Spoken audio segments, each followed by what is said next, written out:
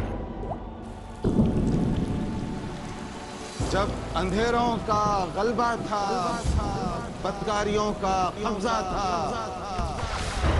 कौन बना मजलूमों की आवाज? किसने किए जिंदगियां रोशन, रास्ते आसान। किसके आने से हुई रहमतों की बारिश? किसने किए इंसानियत पर एहसान? रोशनी कुरान, कल शाम 4 बजे और दोबारा सुबह 4:30 बजे इंडिया में पीस टीवी उर्दू पर।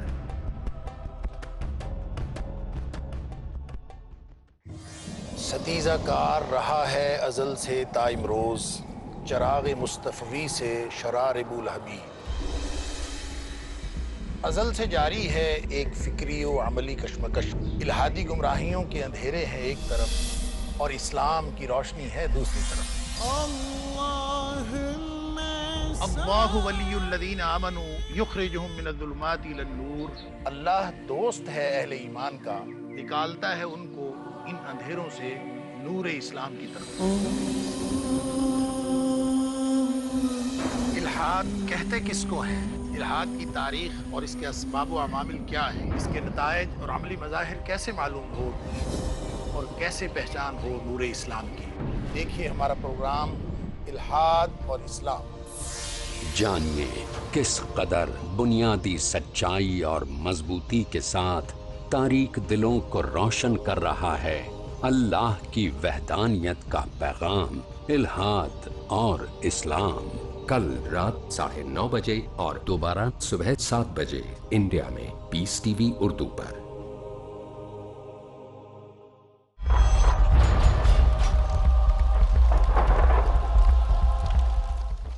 और अमेरिका, जो हम समझते सबसे तालीम याफ्ता देश है, मुल्क है, हम अक्सर समझते हैं कि most advanced country in the world. आप जानते हैं कि सन 1990 की रिपोर्ट के हिसाब से एफबीआई के हर रोज यूएसए में 1756 केसेस ऑफ रेप हुए थे। सन 1990 में हर रोज यूएसए में 1756 रेप हुए। जब आप 1996 की स्टैटिस्टिक्स पढ़ते हैं, US department of justice of crime and victimisation, 1996 की रिपोर्ट कहती है कि हर रोज अमेरिका में 2713 रेप होते थे। 1990 में 1756, 6 साल बाद 2713। हो सकता है कि अमेरिकन लोगों में, मर्दों में 6 साल में मर्दानगी और आ गई। यानी हर 32 सेकंड में एक रेप होता था 1996 में। 2006 की स्टैटिस्टिक्स कहती है, US department of crime justice की, हर रोज अमेरिका में 4000 रेप होते थे। 4000 यानी हर 21 से 22 सेकंड में एक रेप होता था अमेरिका में 2006 में। हर 22 सेकंड में एक रेप। हम यहां मौजूद है, तकरीबन 2 घंटे से हम यहां मौजूद है कम से कम। इन 2 घंटों में 120 से ज्यादा रेप हो चुके हैं अमेरिका में। जब से मैं तकरीर कर रहा हूं, अमेरिका में 120 रेप हो चुके हैं।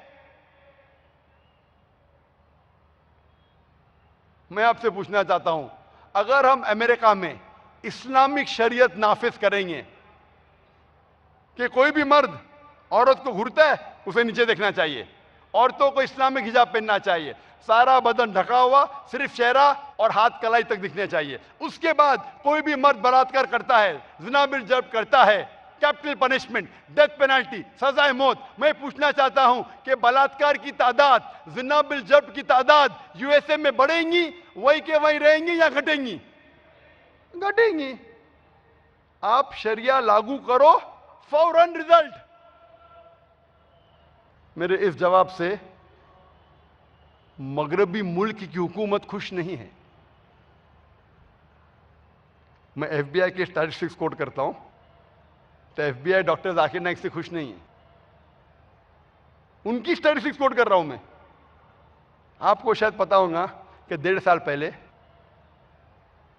जून में 2010 में 16 तारीख को मुझे इंग्लैंड में दाखिल होने से बैन किया गया।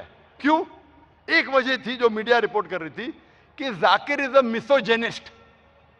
मिसोजेनिस्ट एक अंग्रेजी लफ्ज है जिसके मानी है कि औरतों के खिलाफ है, औरतों से नफरत करता है, वन हू हेट्स वुमेन। इसलिए माशाअल्लाह तकरीबन 40% तो यहां औरतें हैं। मुझसे इतना नफरत करती है कि मुंबई शहर में 40% से ज्यादा जो ऑडियंस में औरतें हैं। वो मीडिया कहती है कि जाकिर कहता है अपने जवाब में कि वेस्टर्न कपड़े पहनने से आई एम इनवाइटिंग रेप। क्योंकि जाकिर कहता है कि औरतें वेस्टर्न कपड़े पहनती है, इसीलिए रेप को दावत देती है। इसीलिए वो कहती है, ये मीडिया कहती है जाकिर मिसोजेनिस्ट है, औरतों के खिलाफ है। ये मीडिया में कहता हूं ना, हीरो को विलन बना सकते, विलन को हीरो, दिन को रात, रात को दिन, काले को सफेद, सफेद को काला। वही पेपर संडे टाइम्स जो मेरे खिलाफ आर्टिकल शाया किया था जून 2010 में, 15 महीने पहले 9 मार्च 2009 में, 15 महीने पहले 9 मार्च 2009 में एक आर्टिकल आया था जिसमें एक सर्वे किया गया था, वही पेपर में आर्टिकल, कि ब्रिटिशर्स, अंग्रेज लोग, हर 7 में से एक अंग्रेज कहता है कि औरतें अगर बराबर कपड़े नहीं पहनती, अपने जिस्म को ज्यादा दिखाने वाले कपड़े पहनती है, उसको मानना चाहिए। जाकिर नहीं कह रहा, 1 आउट ऑफ 7, हर 7 में से एक ब्रिटिशर, इंग्लैंड का नागरिक कहता है कि औरतें अगर सही कपड़े नहीं पहनती, ज्यादा जिस्म की नुमाइश करती है, उसे मारना चाहिए। मैंने कभी नहीं कहा कि औरतों को मारना चाहिए। तो वो लोग अच्छे लोग, जाकिर गलत। वही पेपर 5 साल पहले 21 नवंबर 2005 में एक सर्वे शाया किया था कि 1/3 हिस्सा जो ब्रिटिशर्स कहते हैं, दूसरा सर्वे में 26%, 26% ब्रिटिशर्स कहते हैं कि रेप का अहम कॉज, रेप होने की अहम वजह है औरतें और लड़कियां कम बदन ढकने वाले कपड़े पहनती है। कौन कहता है? ब्रिटिशर्स। हर 4 में से एक ब्रिटिशर कहता है कि औरतों के कपड़े अहम वजह है बलात्कार होने के। उनके साथ ब्रिटिश प्रेस खुश है, जाकिर के साथ नाराज है। क्यों? क्योंकि जाकिर मुस्लिम है, जाकिर फंडामेंटलिस्ट है, जाकिर एक्सट्रीमिस्ट है। मैं एक्सट्रीमिस्ट हूं, and Islam is the religion of extremism. It's extremely kind, extremely merciful. It's intolerant. Intolerant है जो गलत काम करते। It's intolerant towards rape. It's intolerant towards prostitution. It's intolerant towards drug addiction. It's intolerant towards alcoholism. वही paper शाया कर रहा है कि 4 में से हर ब्रिटिशर समझता है कि रेप की मेन वजह है औरतें कम कपड़े पहनना। और एक सर्वे है कि जो औरतें रेप होती है उनके साथ सर्वे किया गया है। आपको क्यों लगता है आपके साथ रेप किया? 54% औरतें कहती है जो रेप हो चुकी है, बलात्कार हो चुका है, कि मेन सबसे अहम वजह कि हम ऐसे कपड़े पहने थे जिससे बदन कम ढका था। जो रेप होने वाली औरतें कहती है कि वो वजह है, जाकिर कहता है तो गलत है। इसे कहते हैं दोगलेपना, डबल स्टैंडर्ड्स। इस्लाम में हिजाब औरतों के लिए फर्ज है ताकि उनकी इज्जत की जाए। 8वां आम सवाल इस्लाम के मुतालिक है कि इस्लाम में गोश्त खाने की इजाज़त क्यों है? इस्लाम में एक मुसलमान बहुत अच्छा मुसलमान बन सकता है बिना गोश्त खाए। गोश्त खाना इस्लाम में फ़र्ज नहीं। शाकाहारी होने के बाद भी एक मुसलमान अच्छा मुसलमान रह सकता है। गोश्त खाना इस्लाम में फ़र्ज नहीं। लेकिन क्योंकि अल्लाह सुब्हानहू व तआला फरमाते सूरह माइदा में सूरह नंबर 5 आयत नंबर 1 में कि अल्लाह ने इंसानों से कहा है, अल्लाह कहता है कि 4 पई जानवर आपके लिए हलाल है, सिर्फ वो जानवर हराम में जिसकी मुमानियत है, बाकी 4 पई जानवर हलाल है। कुरान में अल्लाह ताला फरमाते हैं सूरह नहल में सूरह नंबर 16 आयत नंबर 5 में कि अल्लाह ताला ने भेड़, बकरियां, गाय, कैटल आपके लिए बनाए हैं ताकि आप इनसे गर्मी हासिल कर सको और इनका गोश्त खा सको। अल्लाह ताला फरमाते सूरह मोमिनून में सूरह नंबर 23 आयत नंबर 21 में कि बेशक भेड़, बकरी, गाय में आपके लिए निशानी है, इनके पेट के बीच और खून के दरमियान मिलता है दूध जो आपके लिए सबसे बेहतरीन है और इनका गोश्त आप खा सकते हैं। तो जब अल्लाह सुब्हानहू व तआला हमारा खालिक गोश्त खाने की इजाज़त देता है तो क्यों हम गोश्त न खाएं? आज की साइंस कहती है कि जिस्म में 23 अमीनो एसिड की ज़रूरत है, जिसमें से 8 अमीनो एसिड जिस्म में पैदा नहीं होते और ये 8 अमीनो एसिड खुराक में अपने खाने में लेना ज़रूरी है। कोई भी घास फूस, कोई भी भाजी पाला, कोई भी वेजिटेरियन फूड नहीं है जिसमें सारे 8 एसेंशियल अमीनो एसिड एक साथ मौजूद है। अगर एक साथ मौजूद होते उसे कहते कंप्लीट फूड, कंप्लीट प्रोटीन। अल्हम्दुलिल्लाह गोश्त में 8 अमीनो एसिड मौजूद है। गोश्त प्रोटीन के अलावा रिच है नायसिन में, विटामिन B1, आयरन में। और जब आप देखेंगे कि जो शाकाहारी जानवर है, घास फूस खाने वाले जानवर, भेड़, बकरी, गाय, आप उनके दांत देखेंगे, उनके दांत चपटे हैं, वो सिर्फ घास खाते हैं, गोश्त नहीं खा सकते। जब आप मांसाहारी जानवर के दांत देखेंगे, जो गोश्त खाने वाले जानवर है, वो सिर्फ गोश्त खाते हैं, भाजी पाला नहीं खा सकते, उनके दांत नोकीले हैं। जब इंसान अपने दांत आईने में देखेगा उसे पता लगेगा कि इंसान के चपटे भी दांत है, नोकीले भी है। अगर अल्लाह सुब्हानहू व तआला चाहता था कि हम सिर्फ घास फूस खाए, नोकीले दांत हमें क्यों दिया? गोश्त खाने के लिए।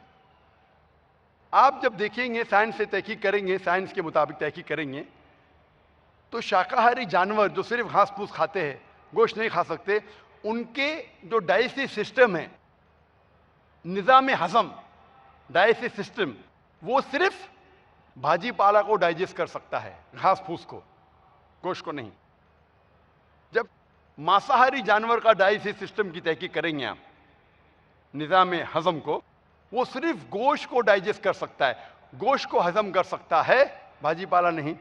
इंसान का डाइजेस्ट सिस्टम अल्हम्दुलिल्लाह भाजी पाला भी डाइजेस्ट कर सकता है, हज़म कर सकता है, गोश्त भी हज़म कर सकता है। अगर अल्लाह ताला चाहते थे कि हम गोश्त नहीं खाएं तो ऐसा डाइजेस्टिव सिस्टम क्यों दिए जिसे हम गोश्त डाइजेस्ट कर सकते? बट नेचुरल भाजी पाला और गोश्त दोनों खाने के लिए। कई हिंदुओं को यह गलत फहमी है कि हिंदू मजहब में गोश्त खाने की मुमानियत है। आप जब हिंदू धार्मिक किताब का मुताला करेंगे, उनकी किताब में साफ लिखा है कि आप गोश्त भी खा सकते हैं, बकरी भी खा सकते हैं, गाय भी खा सकते हैं। वेद में लिखा है, कई किताबों में लिखा है। जब आप पढ़ेंगे मनुस्मृति अध्याय नंबर 5 मंत्रा नंबर 30 में, उसमें लिखा है, if the eater eats the thing to be eaten, he is not doing a sin, because God has created some to eat and some to be eaten. अगर खाने वाला खाने वाली चीज को खाता है तो गुनाह नहीं कर रहा है, क्योंकि खुदा ने कुछ चीज को खाने के लिए पैदा किया है और कुछ चीज खा जाने के लिए। Some to eat and some to be eaten.